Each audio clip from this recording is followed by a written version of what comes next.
as I say, it's important. Have fun. There's no problem. Have fun. Enjoy the day, but don't go over the top. Remember the Sharia, what the Sharia has taught, the rulings around that. All that keep in mind.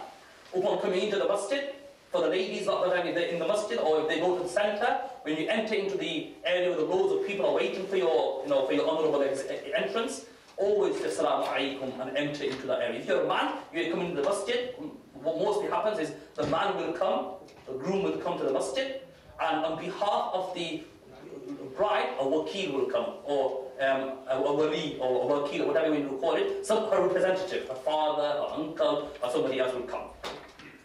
And you enter that and always say Assalamu alaikum and show your gratitude to the people. Okay? That's important. Don't just barge in and sit down. Be humble, be bashful, and wait for people to give you permission to sit down and do salam to people. Be respectful. Because however you leave an impression now is is going to be really the final thing. Move on. And I've written some specific. Be in your best behavior. For the brother and the sister, be in your best behavior. Especially for the brother, don't get angry over petty things. Be humble, be quiet, be respectful. Don't have a bit of a laugh with your friends, having a laugh, because all eyes are on you. Everybody's looking at you. So it's important that you portray a very mature, reasonable picture, rather than being stupid, having a crack, or things of that nature. Another thing is on the day of your marriage, leave your phone at home. Don't keep a mobile phone in your pocket. What happens is, the grooms are about to get married, or the brides even nowadays are about to get married, and the nikah hasn't even taken place, they're waiting around, and they're on Messenger, on Facebook, on the day of the marriage. So important, make an intention, on the day of marriage, turn your phone off. Leave it off, people want to contact you, they'll get it through other ways. Okay? They shouldn't disturb you. You should turn your phone off, don't take it with you to the center, to the masjid, or wherever you may be going for your nikah. It is important that you as a groom and you as a bride, you ensure that the family apply the laws of Sharia when it comes to free mixing. Islam does not allow free mixing. It is haram. So ensure that there's always segregation. Okay? Because obviously it's difficult when family are playing a big role and so on, but you should have a responsibility to tell them that I want my day, my big day, to be as much Islamic as possible, and there should be segregation. If you don't put your foot down, nobody's going to do it for you. This is important. Another thing for the ladies, for the brides, again, it's very much in the Indian subcontinent and other communities, for that day, for some odd reason, it seems that their hands and their feet don't work. So what happens is, they're dressed up, good, but they don't need to be lifted and taken to the center of the masjid. They should be able to use their own initiative. And now the reason I say this is at times the hijab of the lady, the bride, is falling off her head. Her chest, her back is visible, but for what reason they don't make that effort to cover themselves up. So it's important that you don't become disabled, but rather you, being your child, ensure that the laws of Allah come first before everything else. So make sure your body is covered, your chest, your back, your arms, all that is covered. You don't want the whole world to see you in an exposed manner. So, and again, people think, well, I'm a bride, somebody should do it for me. No, do it yourself. If you feel like your arm, your shoulders, or your chest has become exposed, always cover it. What is the Islamic ruling around pictures and video recording on the day of your nikah? I don't need to go into too much detail about it. It's a simple answer. It's impermissible. The ulama have written that recording or video recording, there's a whole discussion around video recording and about digital photography and so on.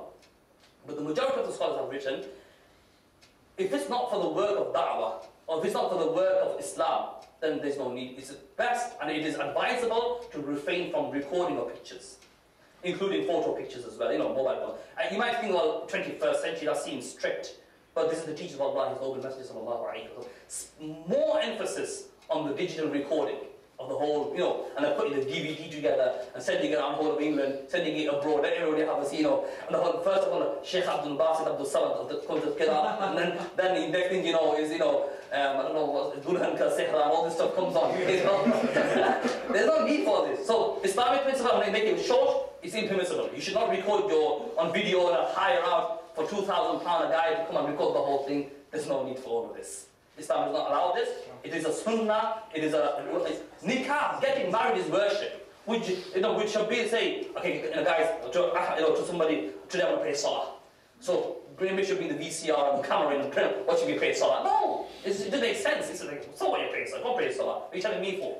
So nikah is the same. Yes, it's a very, very, very big thing, but more than anything else, it is the ibadah, the worship of Allah subhanahu wa ta'ala. And we should keep that in mind. Okay, thereafter, we've come, you sat down, and it's time for the nikah. It is advisable that a pious imam, or an individual who you are comfortable with, or an elder who is renowned in the community as an imam, to get the nikah done through them. And I'm not going to ask you, it's not really reasonable. There's no need to mention exactly what happens in the dua of the nikah. But you should get an imam who you're comfortable with to get your nikah done. And the main message, I'm not going to explain, as I say, the whole nitty-gritty, but the main message of the khutbah of nikah of the Prophet ﷺ is one thing. And that is based on taqwa. The imam will read the khutbah, the du'as of the Prophet, the ayats of the Quran, all of them will be based around God consciousness. And it is a reminder for the groom and the bride that you are about to tie the knot under the conscience that Allah is ever watching. Allah is always watching over you. You are tying this knot to fulfill half of your faith. And this is the most important thing, that through this bond, through this relationship, you are able to enter into Jannah. If a man and woman get married and they're not able to enter into Jannah, then how sad can that be? So it's important you understand. It's not just about amusement. It's not just about having fun, hiring the limo or the helicopter, or mention the elephant. But more importantly, it is the ibadah of Allah. And the Prophet ﷺ said, a wedding which is more simple, the least in cost, and the most simple, has the most barakah. What does barakah mean? Barakah means that the two couple will have a true bond, will love each other, will honor each other, will be in great love with each other. And I'll be open with you, when they come together for sexual relations, every time will be a fulfilling feeling, rather than just a ritualistic process. For the ones who are not married, you may think, well, what's he talking about? But if they know Allah and know the Messenger sallallahu alayhi wa sallam between the husband and the wife, then it's like a ritualistic. There's no pleasure, there's no desire, there's no fulfillment in the marriage. You think she's a burden, he thinks that you're... So you think that she's a burden, she thinks that you're a burden. But the truth is, if you have Allah and the Messenger sallallahu alayhi wa sallam between you, always there, then your marriage will be successful. My last point, so now that so what happens, the Imam will say to you that Fulan person gives you the daughter, the example I said before, Zainab will be married to you, do you accept her in marriage? Shabbir will say, Qabiltuha, nakahtuha wa qabiltuha. I have married her and I have accepted her. She will say, Qabiltuhu, I too have accepted him, and the nikah. Simple. But those two terms, and the nikah is done. But everybody will be aware, and you'll be under the banner of Islam, and you'll be halal. That which is haram for you before has become halal for you. Important, when you get married, don't get a massive loan. There's no need. People remortgage their houses. What happens? Couple come together, the first headache they've got in their head is repaying that loan. Husband's always angry, throwing a tantrum at the wife, thinking, well, you want to buy the handbag, you want to buy a mobile phone, you want to buy this, you want to buy that, I'll go married to you, the mahr was £10,000, how the hell am I supposed to pay all that off? It's always an argument. So it's important the parents understand, the guardians understand, a couple should get married burden-free, loan-free, headache-free. Then they'll be more happier. Okay, let's quickly move on. The next point, the position of the wali. It is important that every person that gets married has a wali. A wali in English is a custodian, somebody who is responsible for you. And the Sharia, the law of Allah subhanahu wa ta'ala, has clearly indicated for a woman, her custodian, her guardian is her father. And for the man as well, is the father. In the absence of the father, the older blood brother. So for example, Shabbir getting married, it is preferable Shabbir's father will come along with him. If not his father, then his older brother. If not his older brother, then it will be your paternal uncles and aunts, sorry, uncles, and if it's not them, then your maternal uncles. Now, this is the whole process. Are you allowed to get married without your guardian? What does Islam say about that? It is better and recommended that a person does not marry without their guardian. So it is important. Okay? It is important that a person gets married with their wali or with their wakil, with their permission. But what happens if a person doesn't have their permission? Are they still allowed to get married? In that aspect, it is best to refrain from that marriage. But it is permissible. Now let's say there's two people. They are on the verge of committing sin. And this is what happens. People think, it's alright, I'll do sin. My parents aren't happy about it. I'll get married to her. I'll get married to him when they're happy. But no. Remember what I said last week? that it's important that you fulfill the laws of Allah before making people happy. So, if two couples are in the verge of committing sin, and they know they are already in sin, then there's no, of course you should try to get in touch with your parents, with your elders, and try to convince them that, look, I want to marry this girl, or I want to get married to this guy, please understand, please understand. If they understand, alhamdulillah. If they don't understand, then Islam says, if it's a man or a woman who's active, who has intellect, whose brain is working, who's not mentally ill, who is mature over the age of which I mentioned last week, and then that person is allowed to marry. They are allowed to marry. But I say, it's preferable that you don't choose that process. It's preferable that you choose the process where your wakil or your wali is with you. It's much better, much more comfortable, and much honourable. But if they, I made this point before, but if a person feels that they're going to get involved in haram, then there's no need for them to be there. It is important that they get the nikah done, and the relationship is halal, rather than it being in haram.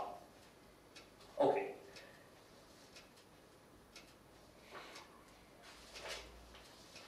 Is that okay with regards to the wali? We can go into more debate and more discussion about that, but time won't allow. But that's important, you need to know that a guardian is important in a marriage for a man and a woman. There's some who say that you shouldn't marry. The Prophet ﷺ said, "La nikaha illa bi waliyin," that there is no nikah, no marriage, except in the presence of the wali or the custodian. But the scholars have given a number of answers to what the Prophet ﷺ meant by that. Actually, in some hadith you will find the Prophet ﷺ allowed the companions to marry without the presence of the parents or the guardians. But it's better you just be halal and safe than being haram and wait for the walis. But it doesn't mean that you go behind your parents' backs and go marry. It shouldn't be the case. Okay, let's move on. The Quran says that when a person, when a couple marry, then they have to give mahar, or a present or a gift. There's two things that happen in communities, especially again, when I say especially the Asian communities, the majority of Muslims in this country are from an Asian background. It's happened in Asian communities. But what happens is, when a person gets married, Shabbir, for example again, Shabbir and Zainab, you guys don't know, before you guys came in, Shabbir got married. Anyway, so Shabbir, to this invisible Zainab. So Shabbir is about to get married to Zainab, and they have the conversations. Now, the parents will say to Zainab, the parents will say to Shabbir, that Alhamdulillah, when you get married, so on and so on, but we want you to give mahar, or dowry, or gift to my daughter. That gift should be in equivalence. It's important you guys remember this. Please remember, register this with your photographic memories. That the mahar which Zainab will get, the gift which Zainab will get, should be equivalent to the gift which has been received by her mother, by her nani, her mother's mother, and her mother's family, her sisters, her aunts, should be in a similar wavelength. If her aunt has everybody been getting £3,000, then she too should get £3,000. You don't say, I'll give her 50 pence and alhamdulillah. No. You give the similar way, and that's the best mahar. But what happens in some families is that they do this. They do two things. They'll give you the Islamic mahar, or the gift, and then they will say, we want you to give some land or a house on her name as well. They will say that, yes, Islamic mahar, you will give her £2,000 because the whole family got that as well. But on top of that, this happens especially in the subcontinent, that they say you will give her a piece of land, or you will give her a house on her name, or you will give this, something else like land or something of that nature. Islamically, that is permissible, but if somebody says it's important, and it's happening, especially in the Bangladeshi community, they made it as part of the parcel. You can't get married unless you offer a piece of land as well, or a house on the name of the wife as well, on top of your mahar. Islamically, there's no need for that. Actually, where has that come from? It's come from non-Islamic thinking. In early, pre-Islam, or even, in a lot of non-Islamic religions, especially the Hindu traditions, what used to happen is a woman would never automatically inherit. So if Shabbir, Ahmed, I'm going to use an example, Abdullah here, Abdullah passes away. Abdullah passes away, automatically his estate, his land, his money, his property, his car, everything will be distributed in accordance to the principle of the Quran, to his children, to his wife, to his daughters, these things. In Hindu communities, what happens is daughters automatically don't inherit. So what happens is people get that piece of land at the time of marriage, or that house at the time of marriage. That becomes her property. And so that the woman doesn't inherit automatically. Islam, removed that. Islam said, no, that's unfair. Just the way everybody else inherits, the woman also inherits. If she is married or not married, regardless. So that's one thing. So Islamically, you don't need to give an extra land or an extra